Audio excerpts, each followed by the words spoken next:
সাত সকালে চাঞ্চল্য উত্তর চব্বিশ পরগনার দেগঙ্গা চৌরাশিয়া গ্রাম পঞ্চায়েতের তৃণমূল প্রধান বাপ্পা মণ্ডলের বাড়ির পাঁচিলে একেবারে মিষ্টির প্যাকেটের মধ্যে বোমা। কথা বলবো আমাদের প্রতিনিধি সমীরণ পালের সঙ্গে। সমীরণ, দেখো সুস্মিতা, আজকে সকালবেলা দেগঙ্গা থানার অন্তর্গত চৌরাশি গ্রাম পঞ্চায়েতের চৌরাশি গ্রাম এবং সেখানেই বাড়ি গ্রাম পঞ্চায়েতের প্রধান তৃণমূলের বাপ্পা মণ্ডল। এবং সেই বাপ্পা মণ্ডলের যে বাড়ির সামনের পাঁচিলের মধ্যে তিনি দেখতে পান একটি মিষ্টির প্যাকেট রাখা আছে এবং তাদেরকে তার সন্দেহ এবং প্যাকেট খুলতেই তার চক্ষু চড়ক গাছ হয়ে যায়। তার মধ্যে দুটি বোমা রয়েছে তাজা এবং দুটি চুরি রয়েছে। খবর দেওয়া হয় দেগঙ্গা থানার পুলিশকে। পুলিশ এই বোমা দুটিকে উদ্ধার করে নিয়ে গেছে এবং কে বা কারা বোমা রেখে গিয়েছে সেটা নিয়ে তদন্ত শুরু হয়েছে। বাপ্পা মণ্ডল যেটা জানিয়েছেন যে সকালবেলা তিনি বাড়িতে ঘুম থেকে উঠে দেখতে পান যে বাড়ির পাশে একটি মিষ্টির প্যাকেট এবং তাদেরকে তার সন্দেহ হয় এবং খুলে দেখেন দুটি বোমা রয়েছে। এবং তৃণমূলের পঞ্চায়েত প্রধানের বাড়ির পাঁচিলে কে বা কারা বোমা রেখে গেল তদন্ত শুরু করেছে দেগঙ্গা থানার পুলিশ। সুস্মিতা, সমীরণ, ধন্যবাদ।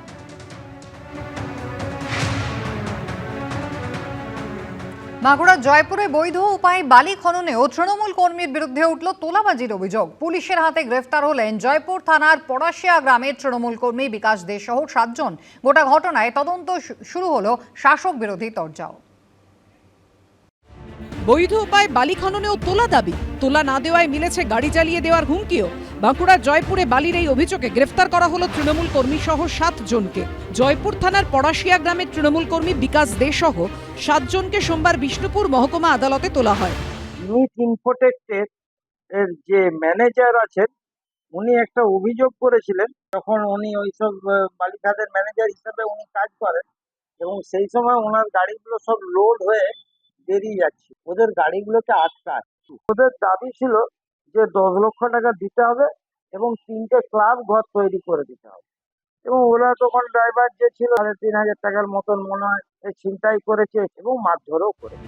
অভিযোগ, রবিবার সকালে বাঁকুড়ার দ্বারকেশ্বরে সরকারি ইজারাপ্রাপ্ত খাদান থেকে বালি তুলে জয়পুরের পড়াশিয়া গ্রামের পাশ দিয়ে যাওয়ার সময় লরি আটকান বিকাশ দে ও তাঁর দলবল।